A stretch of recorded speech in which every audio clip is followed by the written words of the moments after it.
Live with CDP Sports Talk, a weekly sports and entertainment podcast sponsored by Barry Cullen Chevrolet. Live on YouTube, Facebook, Twitter, Twitch, and LinkedIn. And on audio via Apple Podcast, Google Podcast, Spotify, Anchor FM, iHeartRadio, Amazon Music, Radio Public, and TuneIn. Now, here's your host, Chris Palme.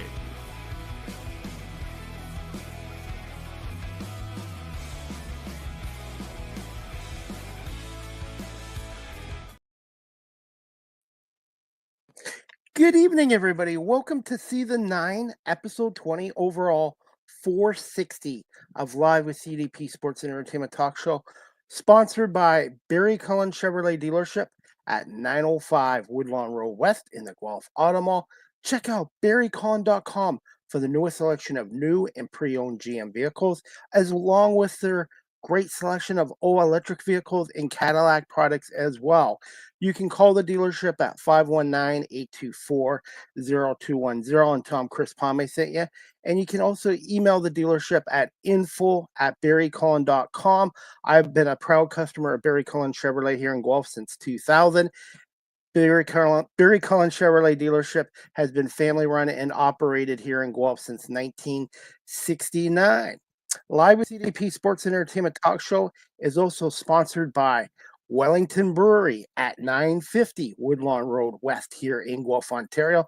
Check out their website, wellingtonbrewery.ca, and also try a welly on, and please remember to drink responsibly as well. I hope everyone's doing well on this Thursday, November 28th, 2024. Want to wish my American family and friends and my guests coming on tonight a happy U.S. Thanksgiving Day holiday. And it's been a busy day here with football in the States with Detroit, Chicago, Dallas, and the Giants. And tonight we have Miami and Green Bay as well. I hope everyone's doing well, and I'm excited to have my guest on tonight. This is her first appearance on my show. Her name is August O'Neill. She started her comedy career 12 years ago and has been cracking up audiences ever since. She's performed twice for Chocolate Sundays at the Laugh Factory, and she's also done a show recently at the Tokyo Comedy Club as well. And I heard she's a football fan too, and we're going to find out what August's favorite football team as well. So we're going to bring on stand-up comedian August O'Neill. Good evening, August. How you doing? Okay, I think she froze. Guys, it's just a technical glitch. Hopefully we can get August on. Just one second. I think Wi-Fi issue. August, maybe you want to try logging off and trying to log back in again. I'm not sure if you can hear me or not. It's just you froze on here. So hopefully we can get August O'Neill on. Just a technical glitch which has happened. And okay, well, I think we'll have her on now. All right. Hello. How are you? Fine. How are you? Happy Thanksgiving. Good. How was your Thanksgiving today?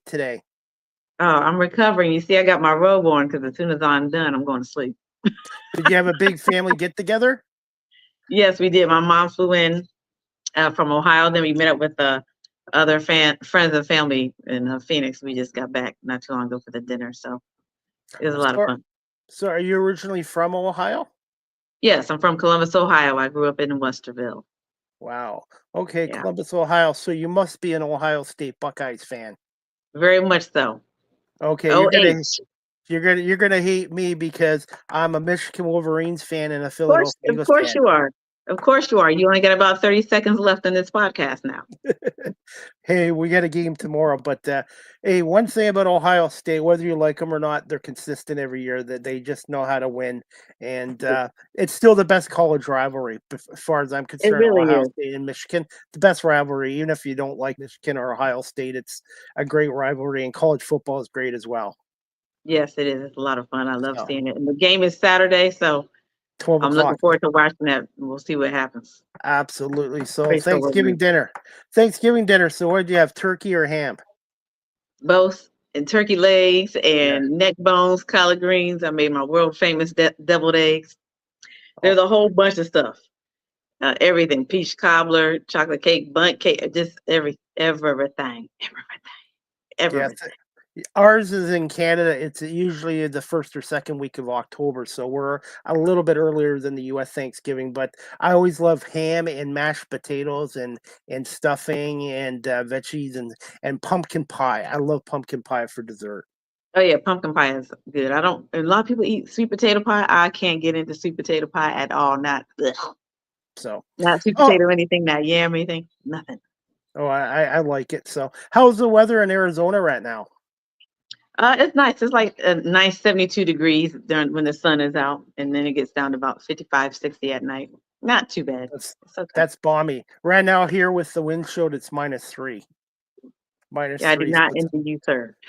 uh I like my four seasons. We have hot, humid summers here. We have fall, we have winter, and obviously spring and that. But my favorite time of the year, to be honest, is fall.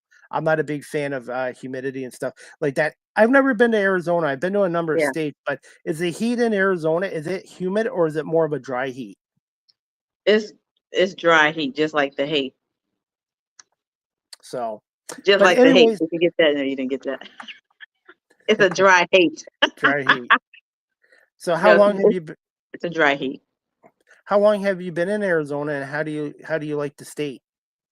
I've been here 25 years now, and I absolutely love it. But between here and California, I prefer here because you can afford more here. Of course, you get more for your money, and you can actually raise your family. But I do love California, which I lived in as well. But I prefer Arizona over any other state right now because I do not like wintertime. I would love to live back in Ohio.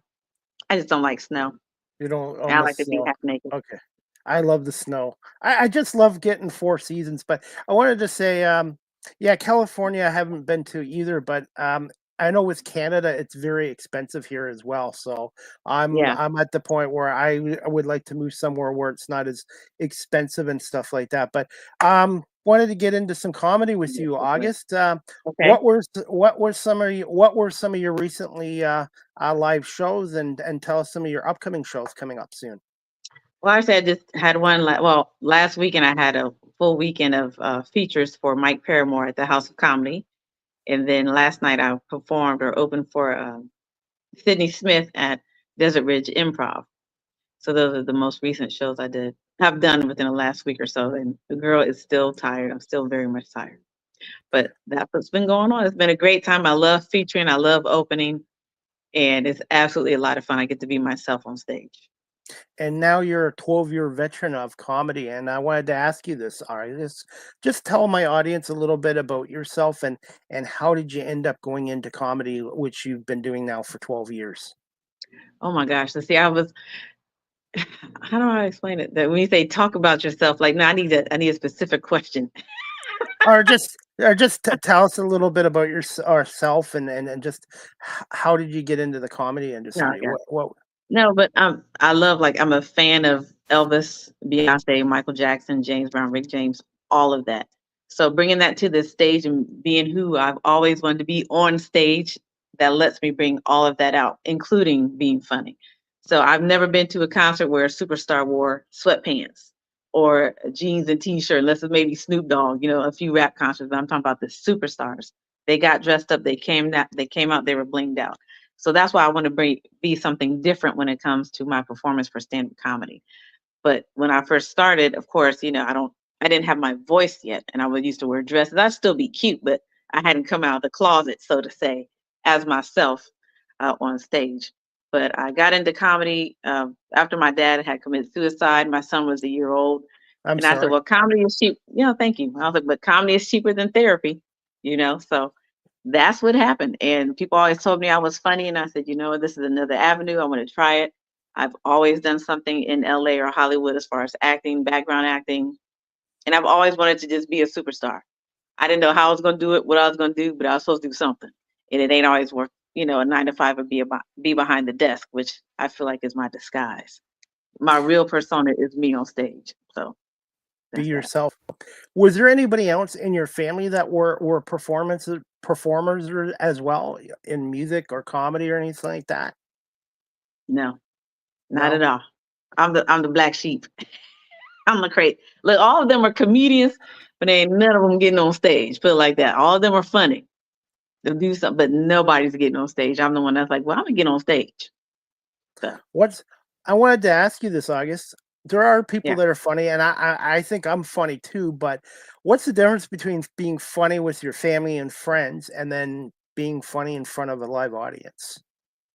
Because being funny in front of a live audience is more of a performance. Like you're still yourself, but there's more of an art form to it. Of course, we can sit here and have a conversation all day, like we just did with the family gathering. Everybody's laughing and telling jokes, but how do you articulate that or translate that to the stage? It's just different. It's just an art form. So funny is still funny. Like you have people who are what we call Insta comics. They're funny on Instagram or social media. That doesn't necessarily translate to the stage. Stage. Yeah. Wanted to ask you this too. You brought this up too, therapy. I've had a lot of musicians on as well, and a Hmm. lot of the songs they write it's from their life experiences, and to them, Yeah. it's like a form of therapy. And do you find comedies like that too with you? Yeah. I talk about everything. I talk about giving blowjobs and all this other stuff. And my mom sits right in the audience. She's sitting right here right now, listening like, oh God. Say hi But to I your talk mom about for my me. life. Say Say hi. hi to Mrs. O'Neill for me. But yeah, I'll talk about my life or as my life as a single parent and dating and how I spend my money. Like, yes, it comes from your life, my life, or what I see on TV. So we're mainly like observationists, but we're also the truth tellers. So everything just comes out And before just you know talking to you for a little few minutes, I can tell how passionate you are, and whatever you do in life, you need to have that passion. And if you don't it. have that Yeah, passion, then it's probably time to move on. I agree. And by the way, comedy is a lot cheaper than seeing a shrink too. I I think so. And the drinks are pretty good too. Absolutely. Wanted to ask you this too. I started my new career in the radio and media industry Hmm. about 5 years ago during the pandemic. How difficult was it to do comedy with the pandemic? And did you ever do any live streaming performances? Because I ended up watching some comedy shows from Flappers through Zoom. It was Hmm. okay, but I don't think it's the same as a live performance. And I would agree. So no, I did not do any of those because I need the audience energy and interaction. Because me walking out on stage in my blinged out costume or outfit is just eye catching. You're going to say something, you're going to laugh, you're going to do something. Me doing wearing that same outfit, walking from behind the door in my house, and you just sitting there like this. Like, no, that's not entertainment. And I feed off of that energy. Most comics we have to feed off the energy of the audience. So no, I did not do. We still did some stuff, but once COVID hit, everybody's pretty much on a level playing field unless you had a really big name. So some people prospered, some people didn't, and I just relaxed. I mean, I performed every now and then, but it wasn't like it was because ticket sales weren't happening. Shows were still going to be canceled. Um, but then it started to pick up, and that's when when people were getting restless and wanted to be outside, that's when the shows picked up. Absolutely. And I love doing my show, my radio show, my talk show virtually, but I do a Mhm. lot of in-person interviews as well. And there's nothing better than being around people. And I'm Yeah, sure as a performer for you, you get your adrenaline when you perform in front of a live audience. correct, correct. It's a lot of fun because you need to know if your jokes are hitting. You need to see the faces sometimes. You need to see the interaction. You're like, whoop, scratch that. Whether they laugh, they chuckle, then you work on it.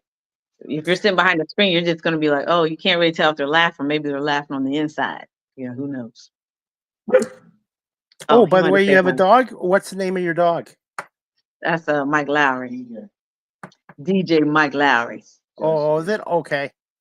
Mike Lowry from Bad Boys, a Will Smith character. That's his Oh, name. okay. Mike Lowry. Come, you want to put him on the podcast? No. Come in. You want to be in it? No. You want to say hi No. to America? Canada? Canada? That's my, Come on. that's my son. Okay, well, say hi to your son for me. Oh, here he comes. Here they look. Here they come. No, Okay. both of y'all right here. Yeah, that's cool. It's okay. This is Okay, what I so love here about they my come. show. This is what I Here love you go. about my show. You want to say hi there? Say hi. That's my little mini Dogs route. dogs are number one. Dogs are number one, by the way. Say hi, I Michael. volunteer. Hi. Make sure you give them a treat for me. I do some volunteer work at a local humane society, and I walk dogs and fundraise. So I Oh love yeah, dogs and I cats are love okay those. too, but dogs are number one. You want Scooby snack? You want Scooby snack? Oh, all right, go on back. That's cool. Thank you for doing that. I love dogs and cats and animals and stuff like that. So, Yeah. is your son, by the way, a big sports fan too? No, he plays football, but he's not a big sports fan at all. I used to What tell him position, LeBron James was his cousin, so he played basketball. He didn't play. so what position does he play in football? Wide receiver. Wide receiver. Cool. Yeah. That's all right. And I got some people watching our show. This one is Robbie from Buffalo, New York. He has his own podcast show. Packers are up 14-0 in the first quarter. Go Pack, go. He's really a Buffalo Bills fan, by the way. He's a Bills fan. And I like that here. That matches Philadelphia Eagles colors. A little bit. I'm not gonna hold against you about being a Dallas Cowboys fan. Have you been a lifelong Dallas Cowboys fan? Oh no, not lifelong, but a long period of time, because look, I didn't really go to Ohio State, but I went to the Ohio State parties, right? And I remember Deion Sanders came out here one year with Michael Irvin, or came out to Columbus one year with Michael Irvin, and I think it was like, what's his name? Ron Harper's party. It was somebody's party. We used to play football. And I met Deion Sanders and I just loved him. And Michael Irvin too, and I just loved them. So I started watching that team. And then a few players from Ohio State ended up going later on. And then you just became a fan because you're like, well, there's some Buckeyes there, so I'm definitely going to continue to watch. So, but this season, last season, I'm like, I'm telling you, I'm getting ready to change the color scheme on my house. Look, the house is blue. See, blue, gray, white. It's white. I think you should change it to midnight green. Midnight green for the Eagles. Yeah, so the green I have, so here's my purse, but the green is now on my carpet. I started in the kitchen because this is where I'm starting first, and then I'm going to change everything else to green and gray. Speaking of colors, for your branding, do you use green as your main color for your branding, for your business, for your show? No, sir. No. I use every color of the rainbow. I'm like the Black Cyndi Lauper. Cool. So besides green, what are some of your other favorite colors? I really love turquoise and purple. The yellow, like all of them actually look good because of my aura, not everybody can wear certain colors. It all depends on the personality and how you rock it. So I really like all of them, but I love turquoise. And your nails, you showed us your nails. I think they were what, cherry red? Right now they're purple because I'm getting ready to change my hair to purple. I have a show next week at Flappers, the one you just spoke about, for Keenan Thompson showcase. So I'll match my hair, my nails, my outfit. Did you want to promote that show while you're on here? I think it's a VIP Access comedy show. Yeah, Keenan Thompson's comedy showcase at Flappers in Burbank. My show is at 10 p.m. on Friday, December the 6th. How can people get tickets that are watching this live stream that might be in your area or the California? I think you have to go to the Flappers website, just Flappers Burbank. So yeah. How do you like performing at Flappers, and thoughts on Keenan Thompson as well? How long have you known him for? I really do enjoy performing at Flappers. I've only performed there once, and I had a great time. It's with my friend named Mary Bastian. I think I'm pronouncing her last name wrong, but she cracks me up. She has this character she plays called Batouche, and she's Armenian. It's so funny. But that Flappers audience was so much fun. They are just crazy. I love it. They were engaged. They were drunk. They were shouting and laughing. I was like, this is crazy. I want to come back. So I didn't get to do any of the live streams because I really didn't want to, but my friends were doing it. But Keenan Thompson, I actually met him this year when I did the first showcase the first time I did a showcase with him was at Jimmy Kimmel's in Las Vegas in April. And he came out, he talked to all of us. He was really, really, really nice guy, really nice guy. And he made a joke like, wow, I've never seen Catwoman tell jokes before because of how I dress on stage. So that's it. Really nice guy. What's the biggest audience you've performed in front of so far? And why do you like Flappers so much to perform at? Some of the reasons. Oh no, Flappers, like I said, it was the audience and how they were engaging, and I don't know if it's because they were drunk or if it was the late night show, but the energy of the audience at Flappers was a lot of fun. Energy at any audience is always great. So Flappers was a lot of fun. And then what was the other question? I should have wrote it down. I should have wrote it down, but I think the biggest audience you've performed in so far. in your career, comedy career, 12-year comedy career? I mean, it's well, the biggest audience. Oh God, I haven't done an arena yet because Cat Williams hasn't called me to come open for him just yet. So we're gonna keep hope alive. But I don't know. I think they're all about the same. Like you have the Funny Bone in Columbus, Ohio, which I've performed there 3 times. Any venue that's like that, they're all big to me. It's all the same, but it could be a big venue with 80 people in there. So that doesn't nothing. Everything counts, but the one I really want is any show with Cat Williams. I don't care where I'm at. Can you tell me a little bit more about Cat Williams? Cat Williams is hilarious. He is a comedic genius to me. I think he's like my comedy soulmate. Wow. Just the way he opens and just who he is as a person. His performance, the production. He's very Hollywood, and I love him. Well, no, he's not very Hollywood. I should say sometimes the production is more Hollywood. Like you got stage, so you got everything. He walks through the audience. He has on his fur coats. It's like that. And I love his jokes, but I love that man too. His personality. When you're doing a live show, August, how long does it take for you to engage or gauge an audience's mood? I mean, when you can hear how it is with the other comics. So last night, the comic who went up first, not the host, but he went out and told like a lot of racist and misogynistic jokes.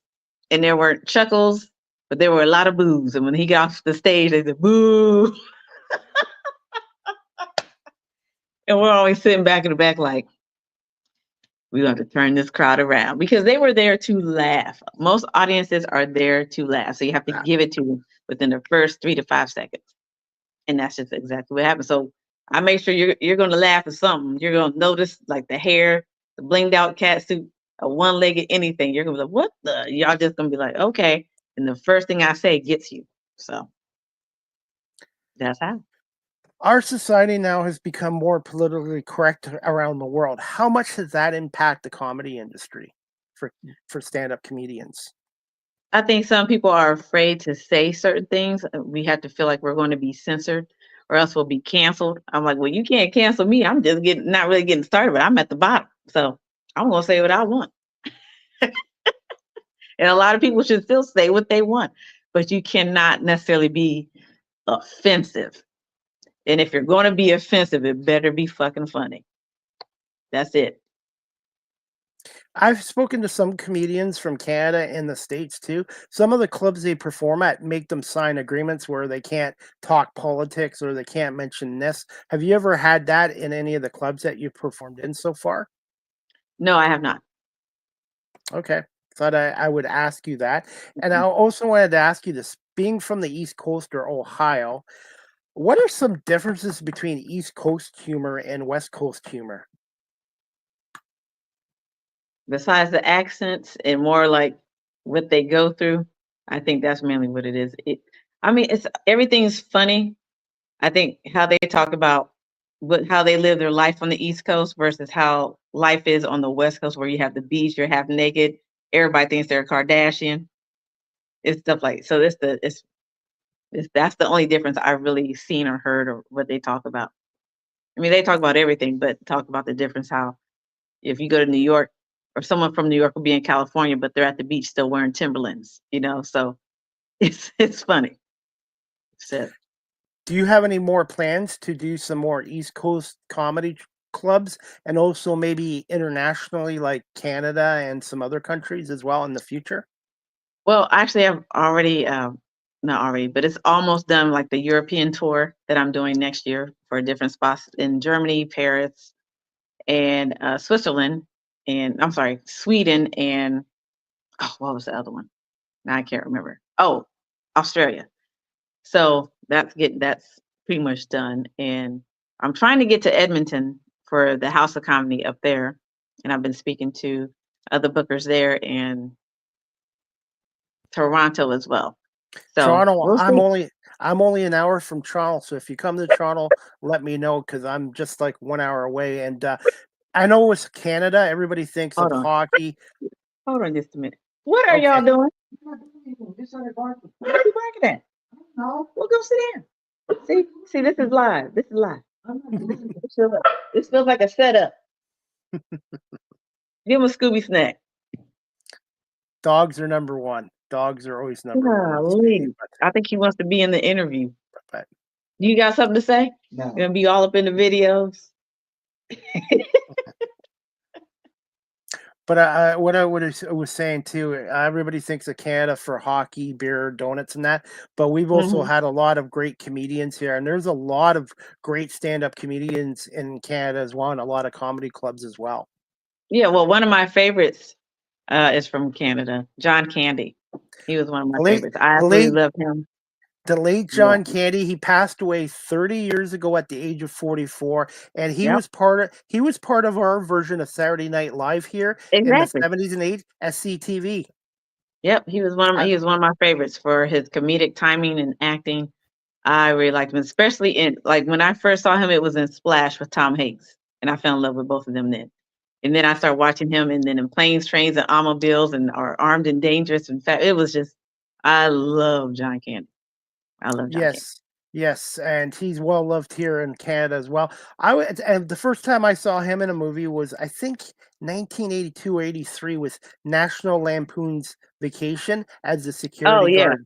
So, but John Candy made so many great movies, and unfortunately, he passed away way too young. I guess my favorite John Candy movie would be Uncle Buck from 1989. Oh, that's funny. That was Uncle Buck.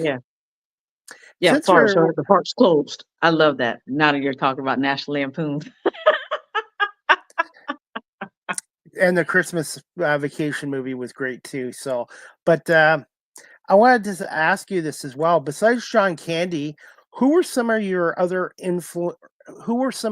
early influences and mentors in the comedy industry, if you had any?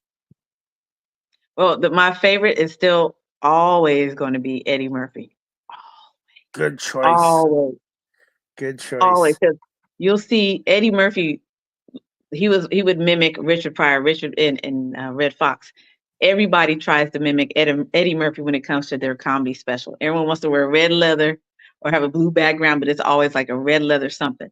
So I already have my red leather cat suit made for when my real comedy special happens. Like it's ready to go, based off of him, because he's like the staple. Like that's who it's supposed to be. And then my mentor, the person I talked to I talked to a lot of comics, but Eddie Brill, he was the warm-up comedian for David Letterman. So he's like my mentor when it comes to clean comedy, which I don't do much of. But if I have some jokes I want to bounce off of him, I can, or have questions or different things. And that was mainly during COVID when I met him. And so I finally met him this year in person, went to his workshop and everything in New York. So, yeah. But I tell you, I like a lot of people like Lunel and Adele Givens. Oh my God. Bridget Everett. Like these are women who have really set the bar kind of high. And I feel like I'm right there at the bottom a little bit. You know, there's 100 people between us, but I'm still right there. But those are some of my faves right there. Bridget Everett, she comes out most of the time with the band. Like that's why I like her a lot. She has the band, the music. She comes out, she burps, she might show her breasts, but you're going to laugh the whole damn show. And Lunel, you know, she's like everybody's auntie, and Adele Givens is everybody else's auntie as well. So those two are really both funny. All three of them, I just love all three of them together. So yeah. Being a 12-year veteran as a comedian, do you find there's more female stand-up comedians than when you started 12 years ago? Oh, absolutely. There's definitely it's just like the rap game. I think we all started at the same. It feels like we all started at the same time. Now it's like this is it. Like there's way more, and it's a lot of fun to see us and hear different perspectives and hear different jokes. But with that comes a lot of drama as well, because females, women are crazy. So men can be crazy too. Both sexes can be crazy. But women though. But wanted to ask you this as well. Being in the comedy industry for 12 years, I don't know about yourself, but have you seen somebody just have stage fright? Like just they're so funny, but as soon as they get in front of a live audience, they just have stage fright and freeze up. No, I've never seen that, but I have stage fright, but it's backstage. A lot of comics do. I'm not gonna say it. Like I have stage fright before every show. I always feel like I'm about to this close to having a panic attack, like that. And then I get on stage and it all just goes away. You know, Most of the time it goes away.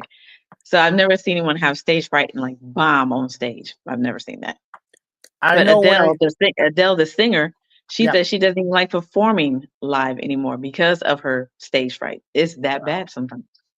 You It's wouldn't kind of know. like it's kind of like nervousness. I know when I first started this 5 years ago, I was always nervous, and Yeah. and then doing camera work. I was doing camera work for sporting events. I'd be nervous too, but somebody told me that if you go on live TV or radio and you're not nervous, then maybe it's not meant for you because being nervous is also a good thing because it shows that you care. And I wanted to ask you this Mhm. too as well.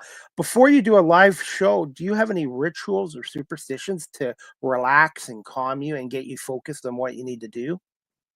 Oh yeah. First of all, I pray. Most of all, I pray that I have a great set. I don't forget my jokes, and that a casting agent or Eddie Murphy is in the audience all the time. But I also listen to clips from Get On Up, the James Brown movie. There's a certain clip I listen to before I hit the stage, and I'm always back there dancing because sometimes I have dancers, but sometimes I move around, I dance, or I sit in my spot to go over my set one last time.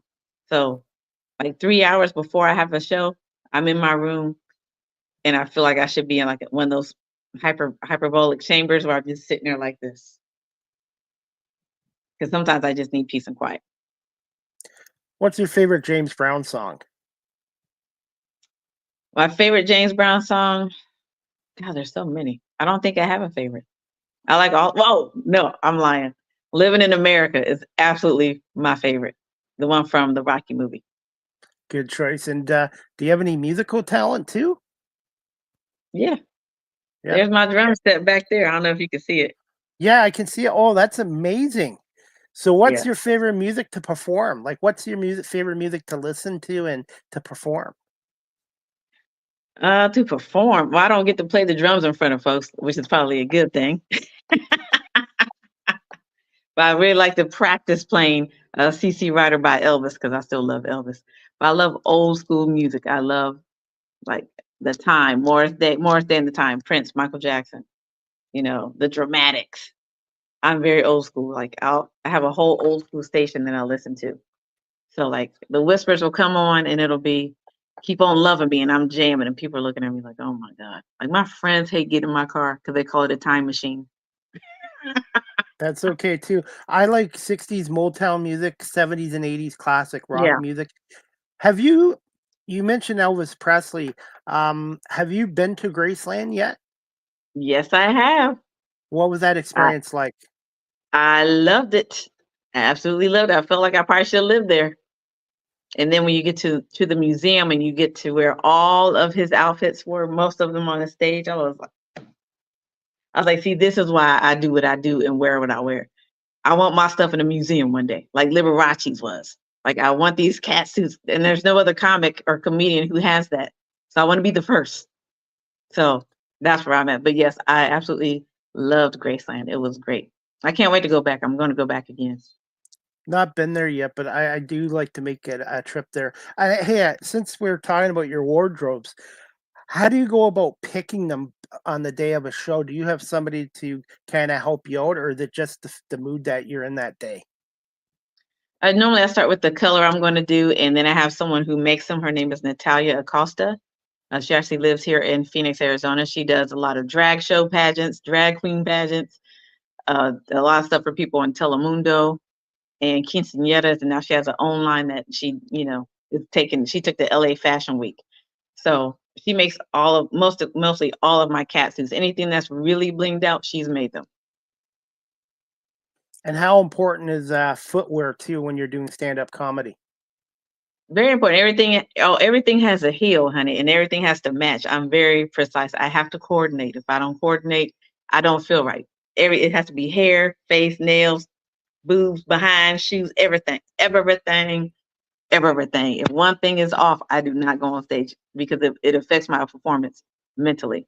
To me, All right. Before, if you still have time, I would like to yeah, show one or two of your little videos that you sent me. The first one is from your YouTube channel, August O'Neill. I've already hit the subscribe and like notification, and I guess this one video is from Don't Tell Comedy Paris, I believe. yeah. That was from It's that one. about yes. It's very weird. I think I had it on private, but if you can still subscribe, that's fine. I was able to, so okay. That's funny. I just let me know if you can hear the audio. Okay. Just give me one. Okay. It's the Give me clip one. I sent you. Yes, Oh, it that's is. funny. Just give me Okay. 1 second. Yeah, Don't Tell Comedy Paris In Paris. from September 2024, I believe. Yes. Okay, 1 second. Just let me know if you can hear the audio. Are you gay, sir? Don't be gay tonight, because my teeth fall out.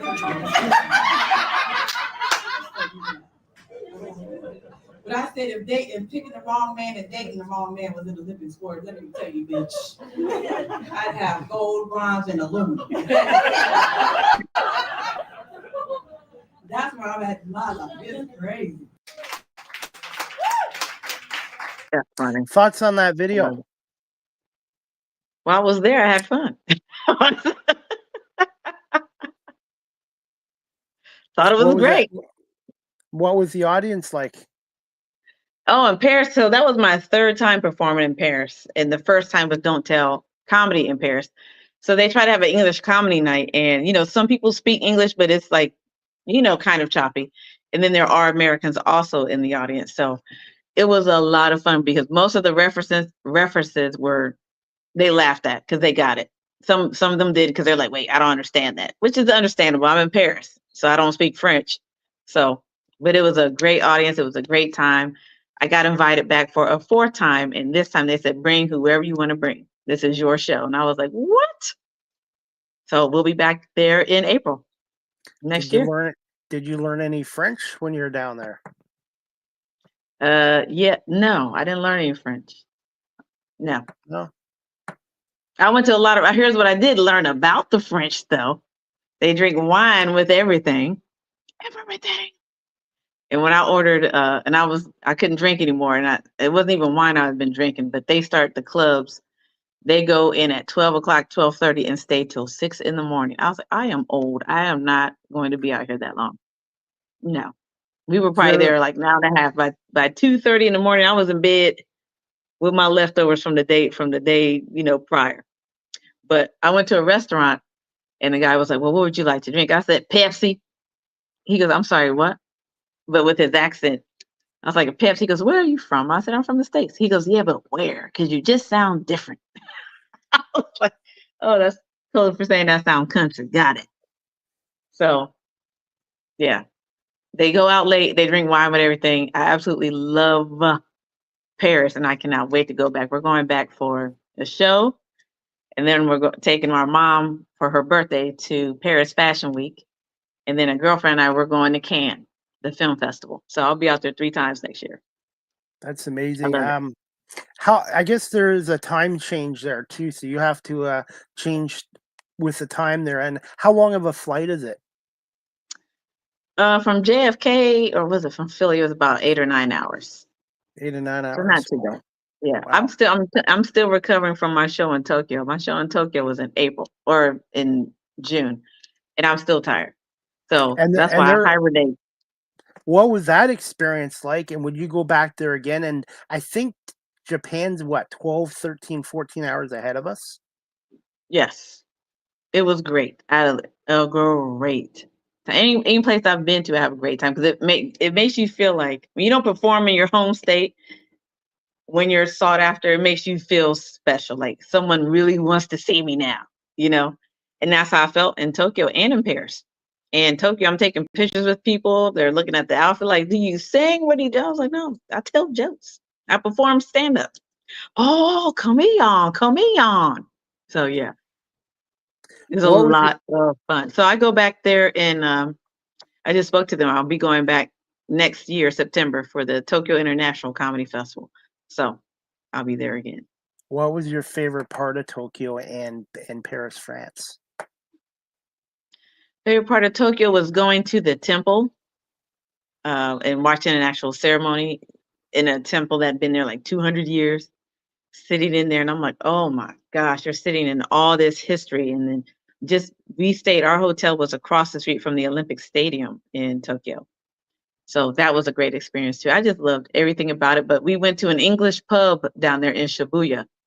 And that's where anyone who spoke English, or even if you didn't, but most of the Americans were down there. People from England were there. It was just, I was like, in Tokyo though, we got an English pub in Tokyo.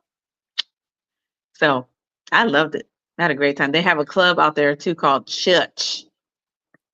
They play hip hop, and then there's Japanese hip hop. It was, oh my gosh, it was amazing. It was amazing. How much do they like comedy down in Tokyo, Japan, and Paris, France? I think it's just like America. They need something to laugh at too. They absolutely love comedy, especially when Americans come, because it's very rare. So I was the first Black female to perform at the Tokyo Comedy Bar, and nobody can take that from me. I don't care how big you get, but I was the first, and I love it.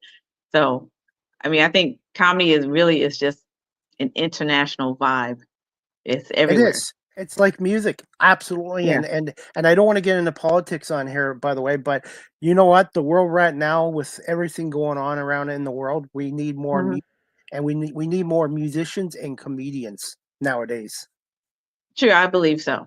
I think comedians though should stay away from politics unless that really is your jam, like your thing. Like I'll talk about Donald Trump really quick Yeah, because my son will be like, "Oh, that's racist. You can't talk about yeah, white people." I'm like, I don't talk about white people. I talk about Donald Trump, and he's orange, so that doesn't necessarily count, you know. yeah. So I'm I kind okay. of, yeah. I stay away from it when I have my guests on here. I want the focus to be on my guests, and Yeah. uh, and it just causes too much trouble on social media and stuff like that. But Okay. were you down in Tokyo and Paris? What were some of your favorite foods that you tried down there? Oh my gosh, when I went to Tokyo, I can't remember the restaurant we went to, but it was a Michelin star restaurant, and we had the Wagyu steak. It was something. It was delicious. And then I finally had sushi when I got to the airport. I was upset, but it was still in Tokyo. And what else? Gosh, I should call Kevin right now. I'm like, what else did we eat? We ate so much out there. It's hard. I can't remember. In Paris. Oh wait, let me show you what I had in Paris because I bought some. Hold on. Okay, just bear with us, guys. August will be right back. She's just gonna Oh, sh- yeah, show right here. me. Just show me. We're So, just talking about her international experiences so as a in comedian. Paris, they put this on everything. I guess I don't know, but they put it on the steak. It's called peppercorn sauce. Yes, I've heard of it. Yes. I had never had it before in my life. I put it on steak all the time now. I'm like, all because I went to Paris and had it that way. Then they had this salad at this store we were staying around the corner from because there was like a whole food of alley where we were at. And this salad, it had salmon, shrimp. It was like the sauce was amazing. I was like, can I take this with me? Ugh. And I don't normally like French food because the first time I was there, a lot of stuff was sweet. I didn't like it. Well, where I was taken to was sweet, but this peppercorn, I'm going to swear by peppercorn sauce. This ain't from Paris, though. I had to get off of Amazon. But I was like, I just need some peppercorn sauce. Delicious. So when I tell you, I cannot wait to go back. I cannot wait to go back to Paris. Did you And I think when can't, you go ahead? go ahead. No, Oh, go I ahead, was go ahead. gonna. Okay, I was gonna say when you started this 12 years ago, did you think you'd be doing comedy internationally? And also, I wanted to ask you this: how much do you feel you've improved as a comedian over the years? Okay, first of all, no, I didn't even think I was going to be doing comedy. It just fell into my lap. You know, it sort of called me like, hey, he's like, come into the light or come in. I was like, fine, I ain't doing nothing else, you know. And that's what happens. But no, I never thought I would perform internationally on my own without being like on somebody's tour. Like that never crossed my mind. Never crossed my mind. So now I'm just like, you know what? I'm not going to wait for anybody to put me on a tour to do this, do what I want to do. I'm just going to do it now because I can. And that's it. And then they could put that on my tombstone. Well, at least she performed nationally or internationally. And then, yes, I do think I have improved from the very first time I ever performed in a showcase, from 4 minutes where I didn't bomb, but I was still just as nervous, to now where I actually have a 30-minute set. I just don't necessarily do 30 minutes because I still feel like I have to grow it.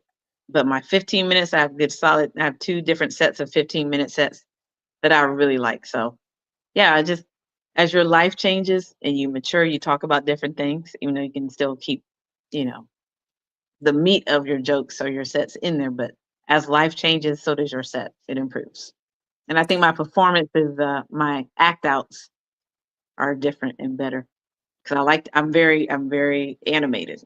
So Are you very harsh on your performances? Like, how do you reevaluate your performances?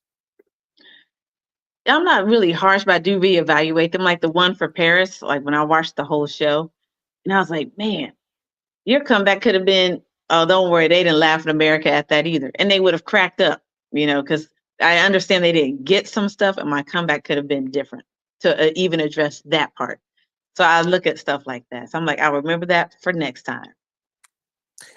So no, I never get mad at any of my performances. I'm happy that I'm there. I'm happy people wanted to come see me, and I did it.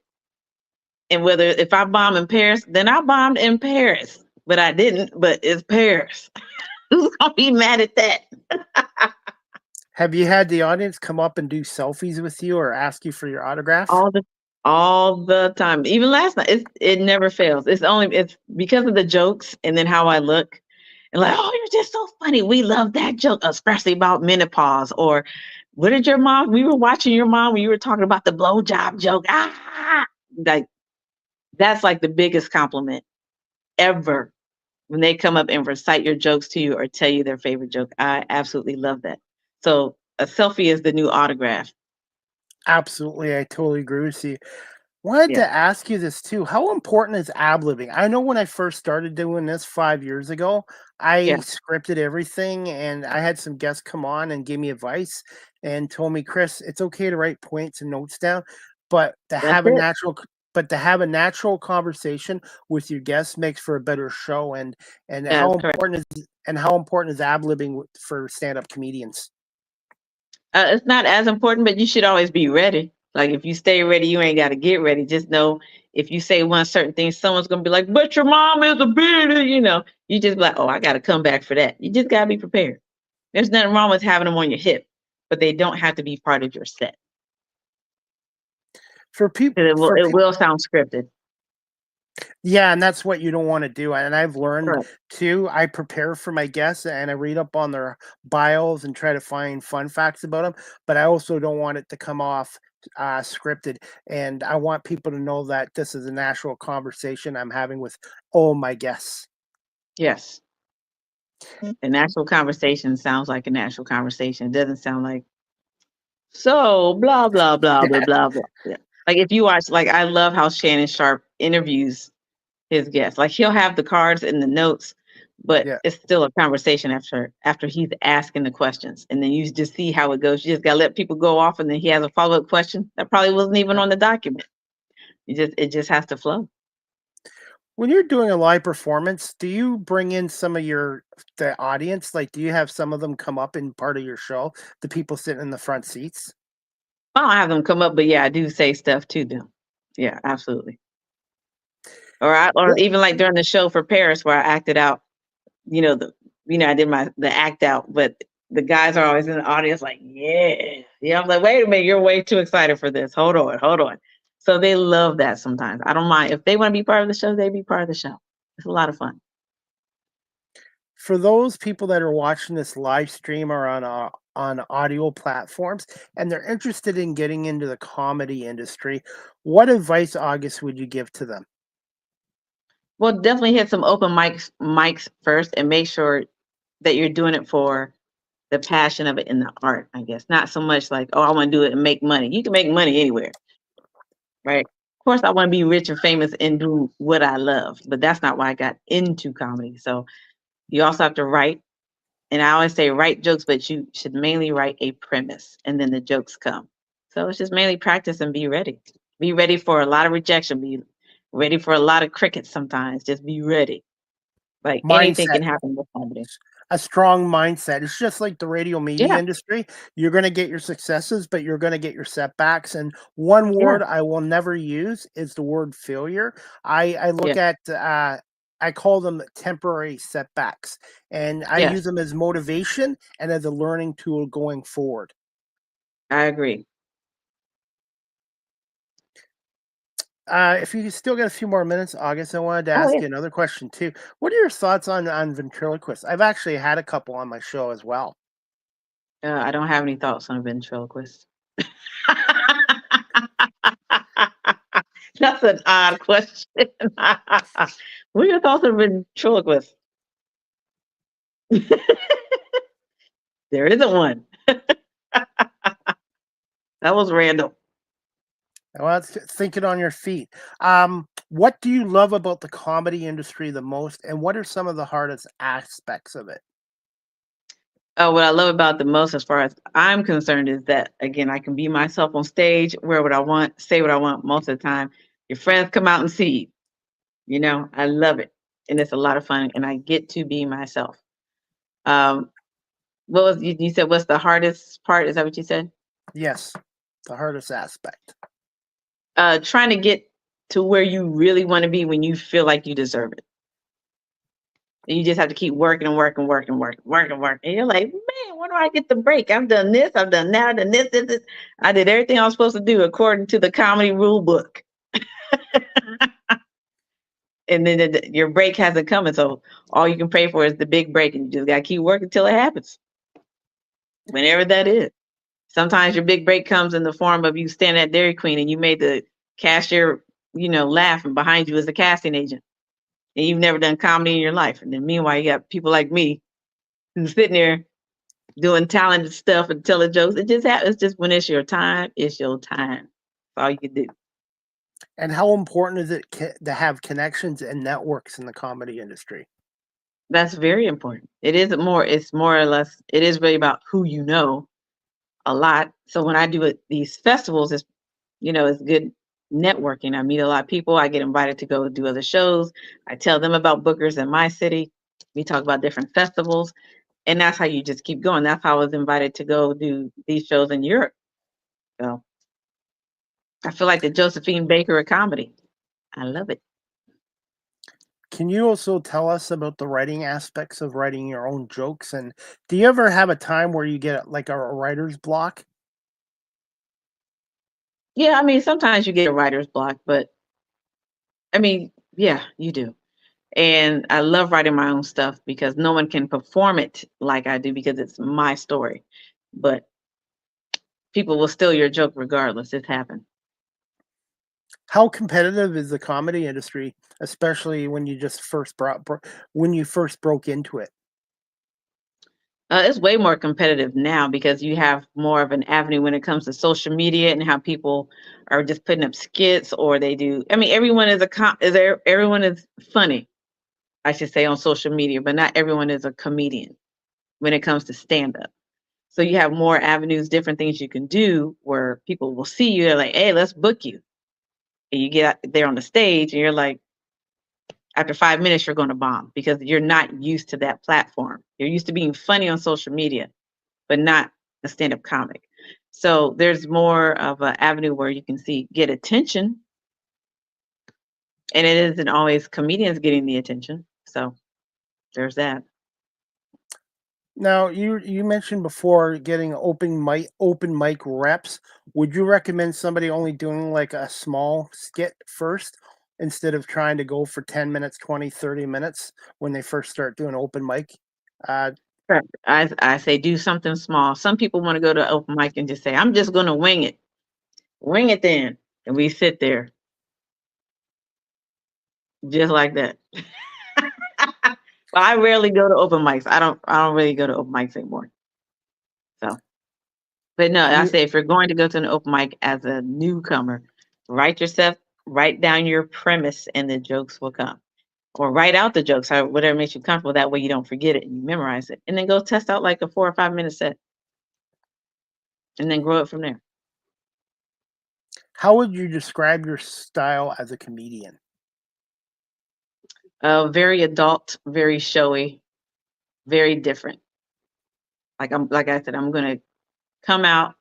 I'm gonna come out looking like Elvis or Flojo, whatever day it is. I'm gonna talk about my life, being a single parent, being a Black woman in America. I'm gonna talk about that. And talk about what everybody thinks and bring it to the stage. But my style, I'm very animated. And I don't see that a lot. So, like, I move around on stage, I roll around. Sometimes I might do the splits depending on how many drinks I've had, So, it happens. What have been some of your most memorable shows you've done in your comedy career, and some of your favorite clubs to perform at? Okay. Well, my most memorable show to me again was the 2 international ones. So that was Tokyo, and then Don't Tell Comedy Paris. I just love that. Like I said, I never thought I would get that, but I did. As far as the States go, I love performing at Dangerfields in New York because a New York audience is always going to be like, boo or yay. Luckily for me, they were yay.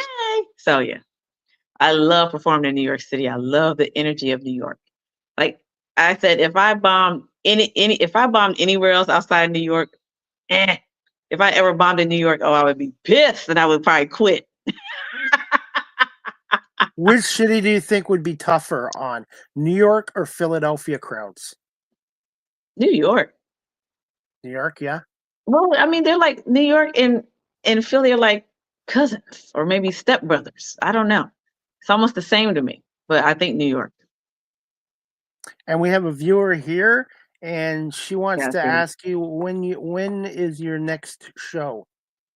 It is on Friday, December 6th, Flappers in Burbank, California.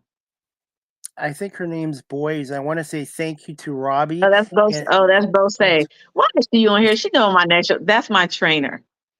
That's your trainer. She on here trying to be funny. That is my trainer. She's probably trying to come on here and see if I'm eating something while I'm doing this interview. Her name is Bose. Boys.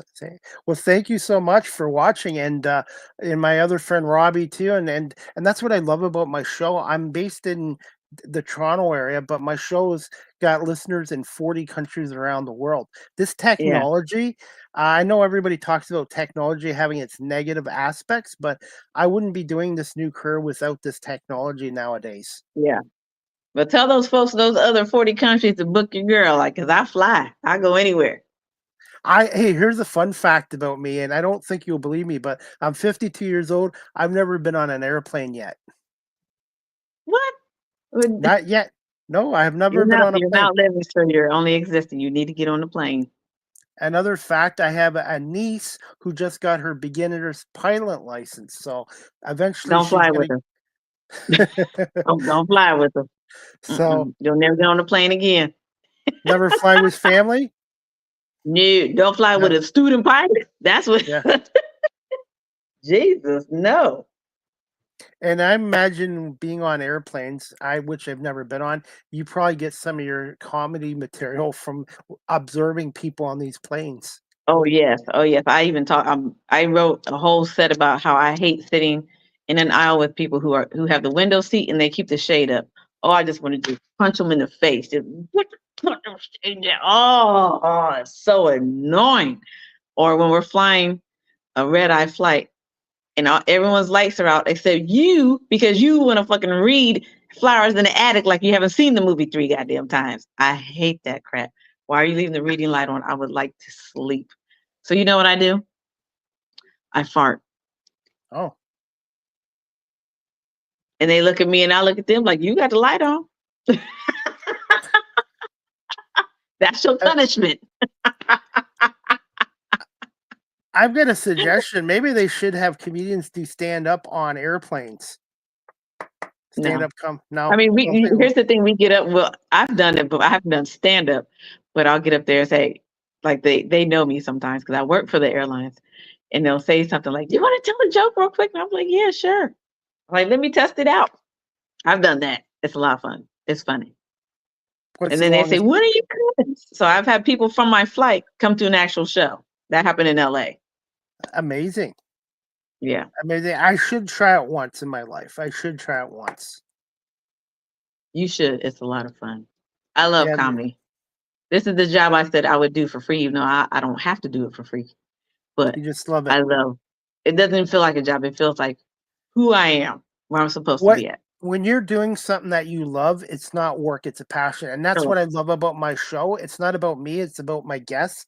It's about Correct. storytelling, listening, and learning and just performing. So in a way, I'm not a comedian, but I am kind of a performer and I love doing this. And when I You're was in the younger, entertainment realm. yes, absolutely. And when I was younger, I was shy and I hated the spotlight. And now that I've Mhm. gotten older in life, I'm very comfortable being behind the camera or on air. Yeah, that's my son. My son does not like the spotlight, That and can he's so change. handsome and smart.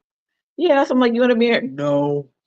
It can change. It can change. I've changed over the years. So, Yeah, and I even speak to high school students now about the importance of education, and education doesn't just uh, stay in a classroom. It's lifelong experience, and you don't have to have one career your whole life.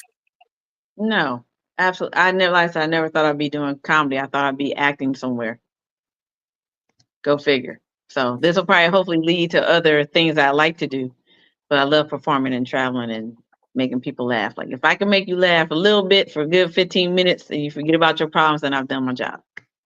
That's how I feel. Absolutely. And Boise wants to know, when is your next New York show? Oh, I don't have anything planned for New York. It's wintertime right now. I ain't planning nothing for New York until spring. In New York, But I've you been know, there a couple of times, and I love New York. There's so much to do and see I there. love New York. It's insane, but it's a lot of fun. It is, but I can't be half naked there. So I don't do shows in the winter. I Mm-mm. did try karaoke there once, and I emptied out a bar, but Oh, that's not good. it was a lot of Well, fun. the next time I go, I'm going to do the Sex and the City tour because that is my show. So they have a whole tour for different filming locations. So I gotta wait till the spring for that.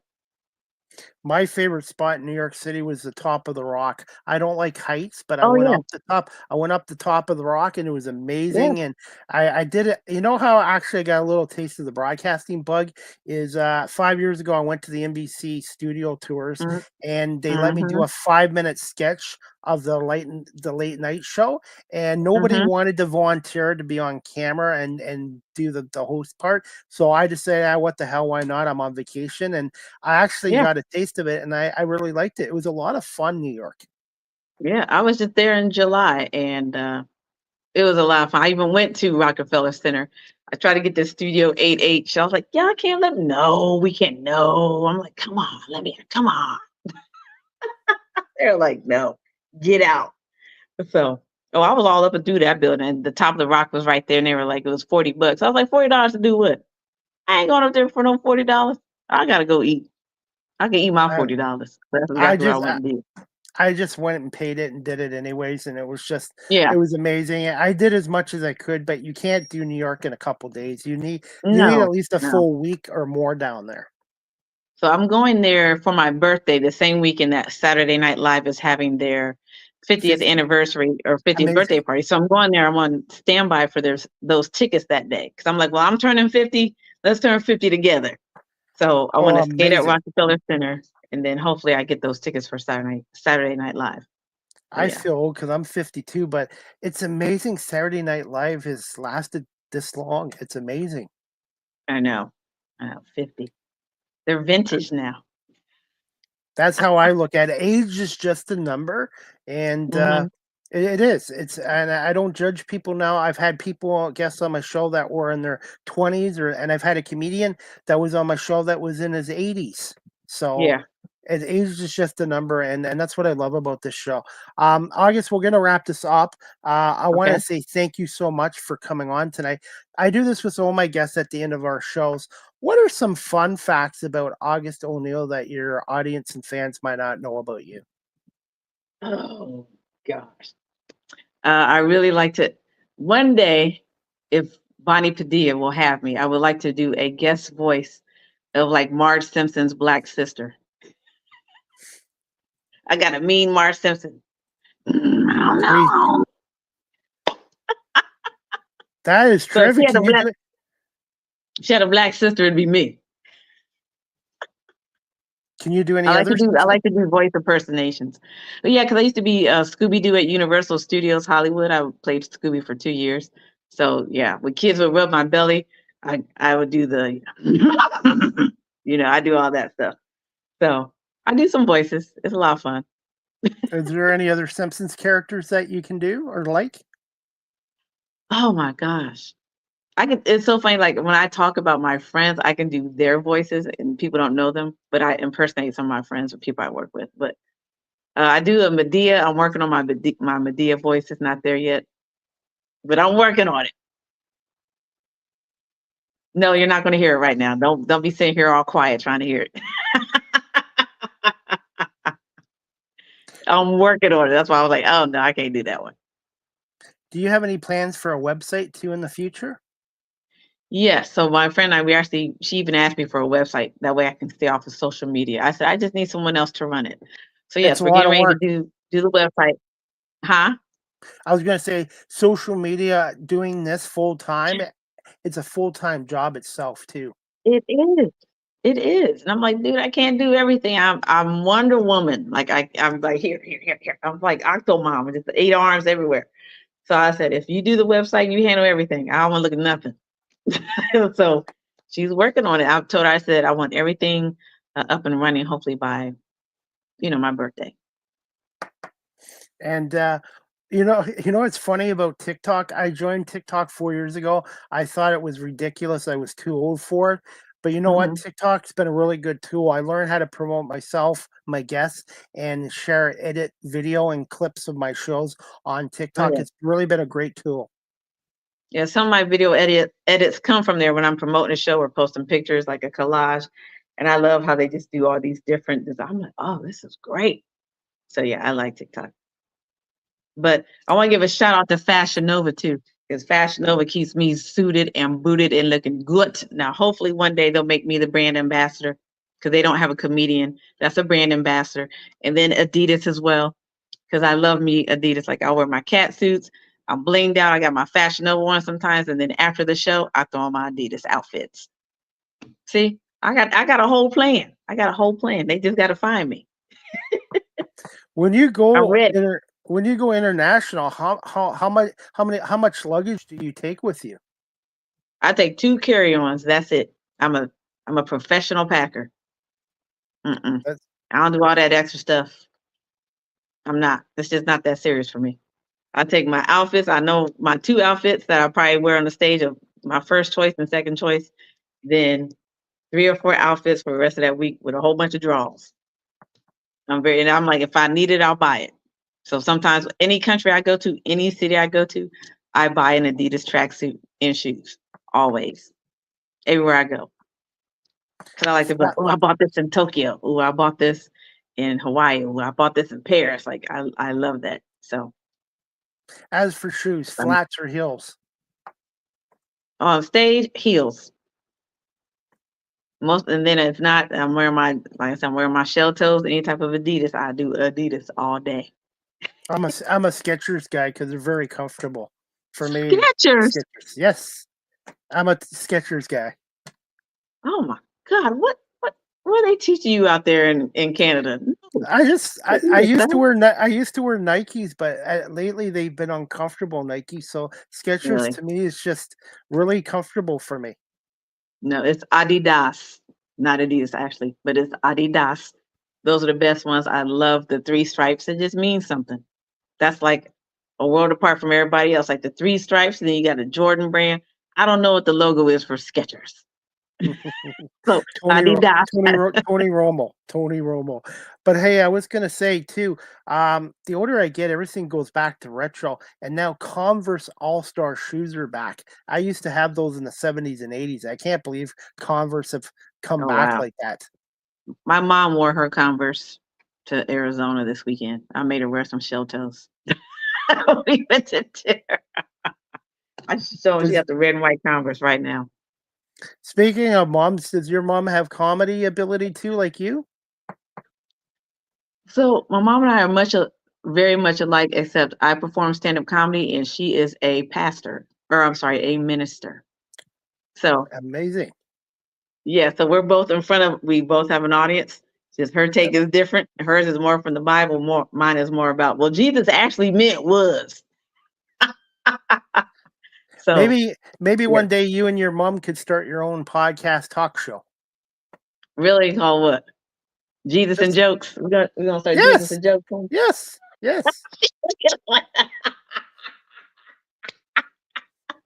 See, I can make you laugh. Yeah. She's just like this.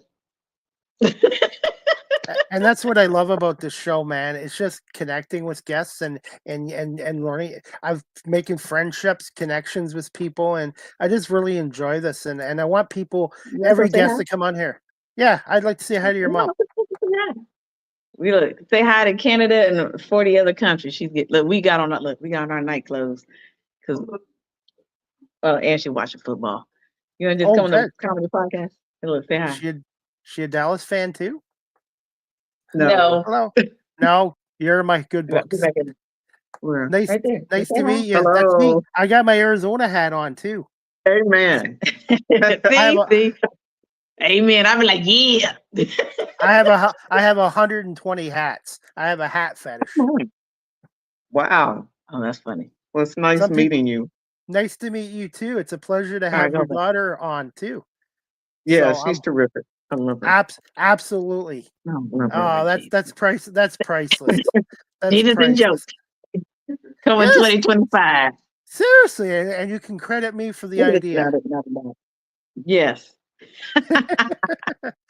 But hey, August, before I wrap this up, where can my audience follow you on social media and the best way of contacting you? And again, would you like to promote some of your upcoming shows here? Okay. Yeah, so definitely follow me under comedian August O'Neill on all social media platforms. It's spelled COMEDIENNE, like the French correct version. So comedian August O'Neill. Again, my next show, probably my last show of the year, is going to be next Friday at Flappers Comedy Club in Burbank, December 6th, for Keenan Thompson's VIP access showcase and show. And it's the 10 p.m. show. You can get your tickets at Flappers Burbank. But December through February is normally where I hibernate and try to catch up on my sleep.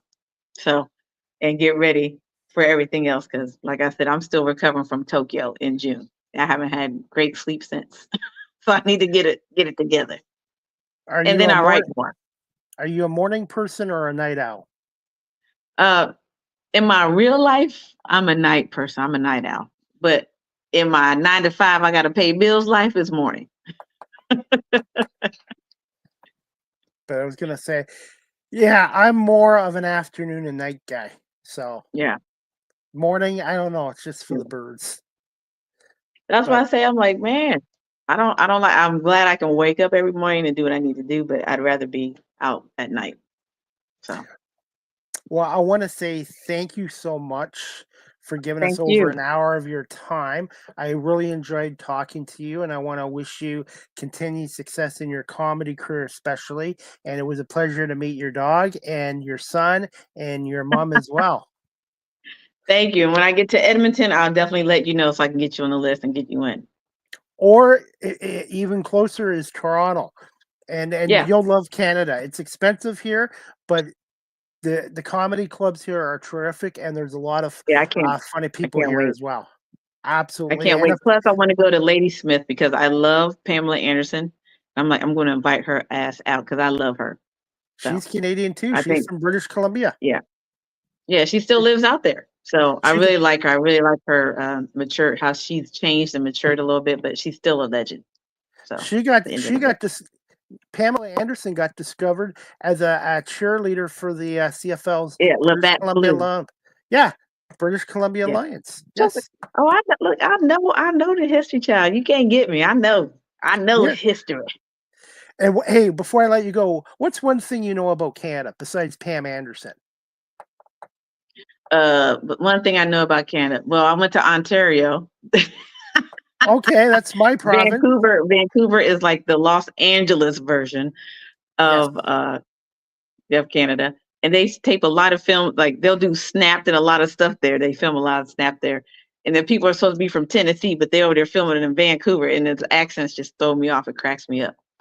So, and I did date somebody from the Maple Leafs, and let's see, Toronto Maple Leafs. What else do I know about Canada? Yes, and that's about it. The players still playing? No.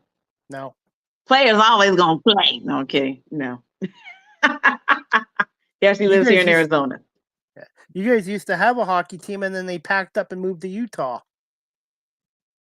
Yeah, the Coyotes. Yes, unfortunately, it didn't work. Didn't work in Arizona. So, all right. Well, hey, August, I want to say thank you so much for coming on here.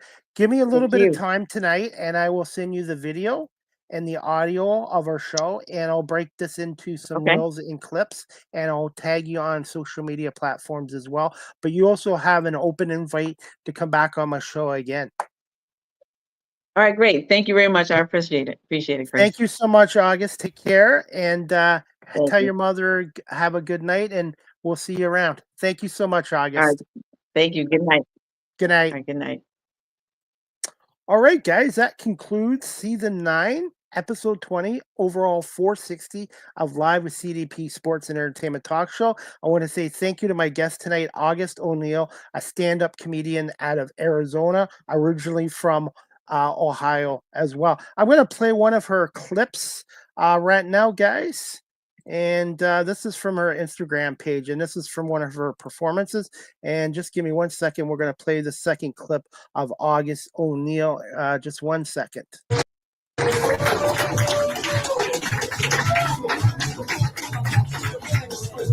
Hello. Actually, I'm from Arizona. Texas, cute cousin, okay? How are we doing out here? Oh my God, I love it. I feel famous out in this bitch, okay? I'm walking around and people are like, oh, konnichiwa, konnichiwa. I take picture. I'm like, yeah, take picture. Okay. And they walk away, they're like, need some more fake Nicki Minaj.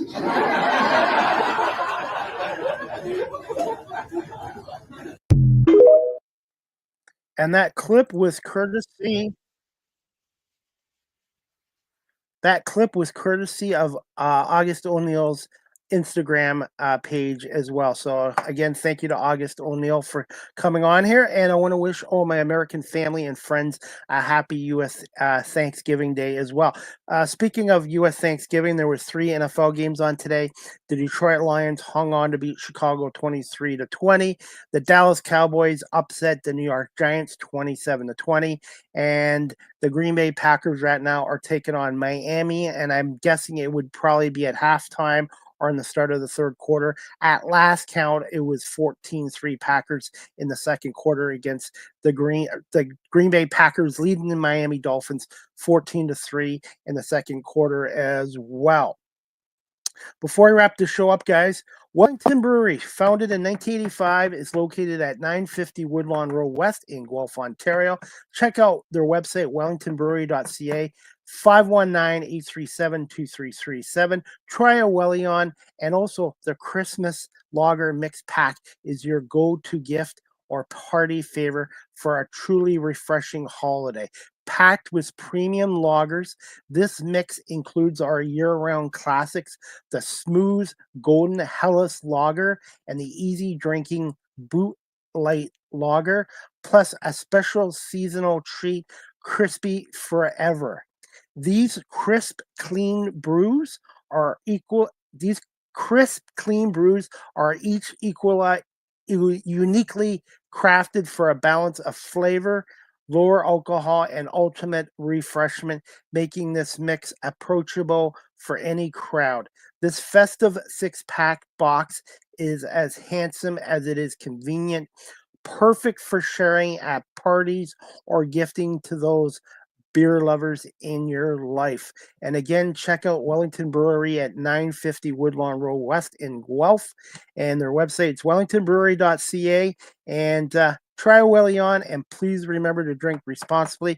And also, they have a special event at Wellington Brewery this Saturday, November 30th, from 8 p.m. to 11 p.m., called Movember, led by Jeff Morrison. They're going to have live music, and it's a fundraiser for men's health, detecting cancer.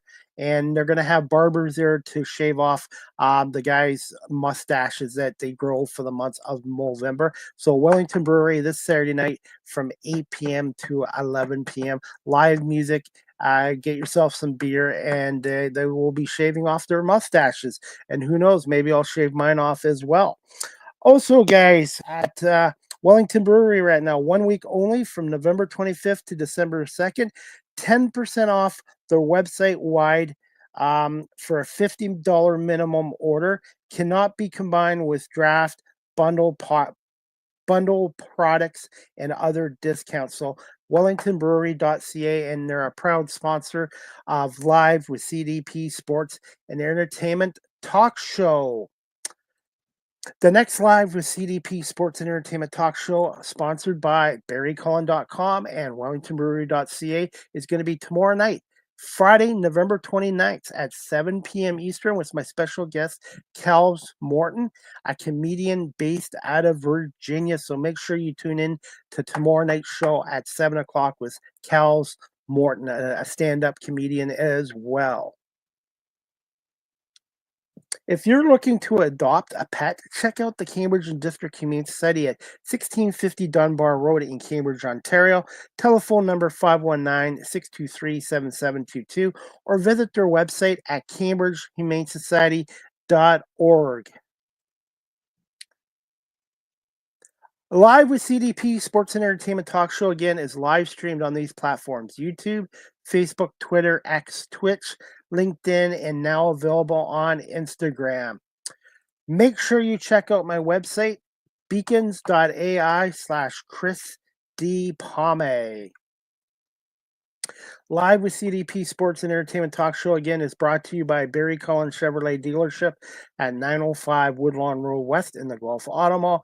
Check out barrycullen.com for the newest selection of new and pre-owned GM vehicles, or call the dealership at 519-824-0210, or email them at info@barrycullen.com. Speaking of Barry Cullen Chevrolet, they have a Black Friday event going on right now. A 2024 Silverado LD Custom, 0% financing for up to 72 months, plus a $1,500 Black Friday bonus for a limited time only. More details at barrycullen.com. Live with CDP t-shirts coming soon. They're going to be priced at $20. You can also follow this content creator on TikTok at Live with CDP. And thank you to my 2,500 plus followers there as well. So check out my work on TikTok at Live with CDP. StreamYard is the official live stream provider of Live with CDP Sports and Entertainment Talk Show. If you're into webinars or podcasting, check out StreamYard.com. They have basic free plans, paid professional plans, and they have business plans. StreamYard.com, and contact their sales department.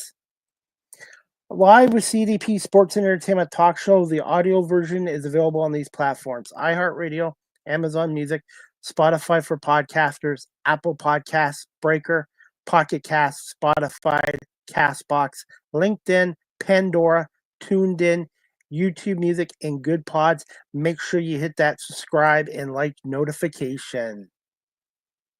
Finally, guys, you can email Live with CDP Sports and Entertainment Talk Show at cpalme19@gmail.com. Any comments, questions, suggestions, feedbacks would be greatly appreciated. And also, guys, if you are interested in supporting my radio and media work, I am on PayPal. cpalme19@gmail.com on PayPal. And I'm also still selling some calendars for the Cambridge District Community Society, $10 cash, or you can PayPal me at cpalme19@gmail.com. And finally, before we wrap up this show, guys, if you would like a personalized video from me, I joined the Cameo family. Check out cameo.com/Chris Palme, and I'd be happy to do a personalized video for you. And the proceeds for my videos will go to my radio and media work as well. So if you know somebody in your life that wants a personalized video from Chris Palme, CDP, ask me questions about my media work, my radio show, or sports in general, check me out at cameo.com/Chris D. Palme. And before we go, guys, I'm just going to put up a little graphic here. My friend Arma Benoit is doing a stand-up for comedy night in Atlanta, Georgia on Saturday, December 14th at 8 o'clock. And I'm going to put that right up here right now, guys. The information is down on the ticker. Saturday, December 14th, 8 p.m. at the Loft at Center Stage in Atlanta, Georgia. And this stand-up for Asheville, North Carolina is a fundraiser for Asheville, North Carolina that got hit hard recently with Hurricane Helene. And please contact my friend Arma Benoit on her social media pages if you're interested in sponsoring the show or purchasing a ticket or making a donation as well. And that's about it for tonight, guys. I want to say thank you again to my guest, August O'Neill, for coming on.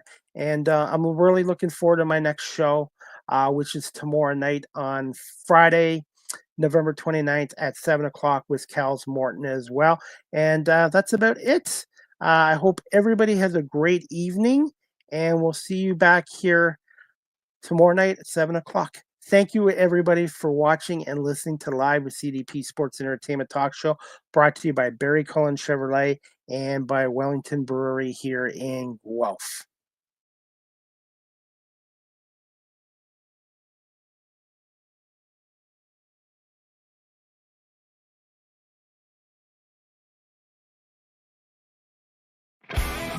Live with CDP Sports Talk, a weekly sports and entertainment podcast, sponsored by